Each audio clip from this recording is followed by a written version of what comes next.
Hey guys, Brittany here, and it is time for my favorites of July. So, for July we have 2 movies, 1 song, 1 album, 1 musical, and 2 books. So, let's get started.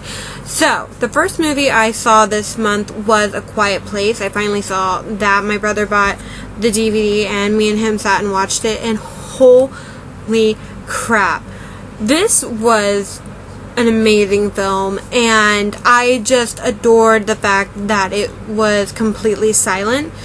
Like, it just made me so nervous the whole time because any little sound just scared the crap out of me, and it was amazing. If you've not seen A Quiet Place, I highly recommend it.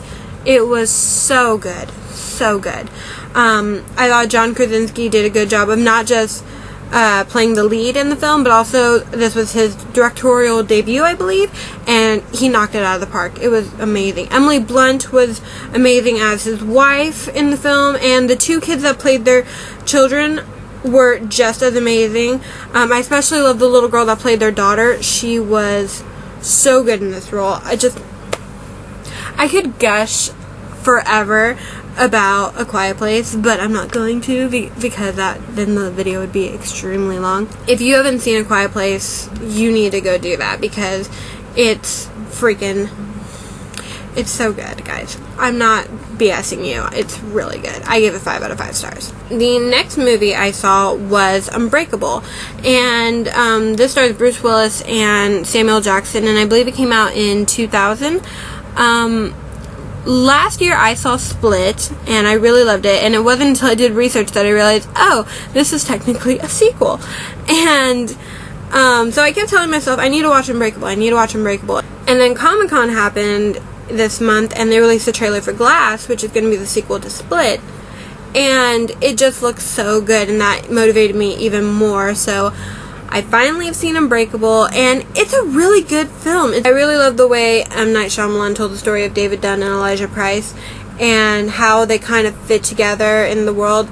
And after seeing it, it just made me even more excited for Glass because I want to see how they combine these 2 characters with James McAvoy's character from Split. I'm so excited. As a whole, I would probably give Unbreakable 3.5 out of 5 stars. I wasn't like in love with it like I was with Split, but it was a really good, fun movie that I thoroughly enjoyed. Next, we're going to be talking about music, and I listened to 1 new album and 1 new song this month. The album is called Selfless, and it's by Kiana Lede, and I'm praying I'm saying her name right. So I was introduced to this artist through Zachary Campbell's YouTube channel, and the songs he listened to sounded interesting, so I went on Spotify and I listened to her whole album. It's only 7 songs, and it's so good. She has a really interesting voice, and she also has a very interesting look. Her album cover caught my eye immediately. I just love how, like, soothing her voice. That's the best way I can describe her. Her voice is very soothing. Like, she's totally someone I could see listening to when I'm reading or just wanting to relax. Like, I loved everything about this album. I will say my absolute favorites on it were, I loved Fair Play. Like, that's my number 1 favorite on this album. But I also loved Shame, X, and Wicked Games. So, yeah, if you haven't heard Selfless by Kiana Lede or haven't even heard of her, I highly recommend you go check her out. She's amazing. Now, the 1 new song I listened to this month was God Is a Woman by Ariana Grande. So, first and foremost, I should get this out there. I'm not the biggest Ariana Grande fan. Some of her music I like. Most of it I'm just like, whatever. But songs that I've heard from her new album, which have been No Tears Left to Cry and now God Is a Woman, I really liked. Like, No Tears Left to Cry, at first I was like, this is okay, but then the more I listened to it, I was like, okay, no, this is a fun song. This is a song that's fun to sing along to. Like, yeah, it grew on me. But God Is a Woman, oh, I didn't know about this until, like, I don't remember, one of my YouTube channels was talking about it that I'm subscribed to, and I was like, what is this? And I went and watched the music video, and I was like, oh my god, this song.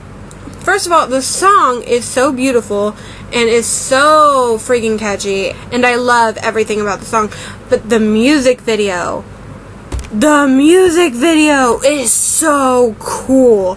The visuals in that video are so striking and just, if you haven't seen the video, like, I will link that somewhere. Like, you need to go watch the video for Ariana Grande's God of the Woman. It's amazing. I'm not even lying. Just from those two songs, if her whole album's as good as No Tears Left to Cry and God of the Woman, Ariana Grande might turn me into a fan. I don't know yet, but as of right now, I like 2 of her songs, so there's that.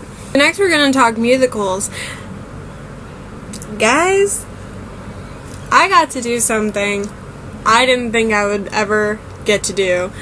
And this month, me and my friend Ashley got to go see Hamilton. I got to see Hamilton and it was so fucking good. Oh, you guys, like, I'm not gonna lie, I spent an absurd amount of money on the tickets, but I don't even care because it was worth it because, oh my god, it was so good. Okay. First and foremost, the cast was amazing. I made a vlog about me going to Mall America and me going to see Hamilton, and I will link that somewhere so you can watch that as well. But I said in my blog, and I still stand by it, for me with this musical, because I knew it wasn't the original cast, and going to this, I knew that was going to be the biggest disadvantage for this cast because I've listened to the soundtrack multiple times, I've watched some live performances, so I'm used to the original cast. So, you know, it was going to be a little tricky because my brain automatically thinks of them when I think of this show. But, for me, the make it or break it for the show was going to be the Aaron Burr because my favorite song in this musical is Wait For It, and if the actor playing Aaron Burr did not kill Wait For It, my night was going to be ruined. But I can thankfully say that the actor, Nick Walker, he killed Wait For It. He killed it as Aaron Burr. He did an amazing job. And this was my cast list. I'm going to keep that up there for a second so y'all can see. Every single person on this list was phenomenal. They all killed it in their roles. There was not a weak link in this cast. Just, so good. It was so good. And I am so happy that I went and saw this show. Yeah, if you can afford it, or if you got someone who's willing to pay for your ticket, I would highly recommend seeing Hamilton live if you can. It was so good. I could gush about it forever, but I'm not going to. I'm just going to say it was an amazing experience. I loved it immensely, and I'm so happy I was able to go see it. Okay, and then lastly, we have 2 books that I read in July that I want to talk about real quickly, because by the time I post this, my wrap-up to be read should already be posted, so you should be able to watch my full thoughts there. In July, I read To All the Boys I've Loved Before by Jenny Han, which I gave 4 out of 5 stars. I really enjoyed it. I did have some nitpicks, but nothing major that made me dislike the book. I thought the characters were very relatable. I really enjoyed Jenny Han's writing style, and I can't wait for the movie adaptation coming on Netflix in August. I believe it's going to be August 17th. But yeah, I can't wait to see that. From the trailers, it looks like it's going to be really faithful to the book, and I can't wait. The next book I read was Alex and Eliza by Melissa De La Cruz. This is a historical fiction YA adaptation. Alexander Hamilton and Eliza Schuyler's courtship, and this was a really cute read. It was really interesting. I will say, just like I said in my wrap-up to be read, if you go into this thinking it's going to be like the musical Hamilton, you're going to be disappointed. It's not. It really isn't anything.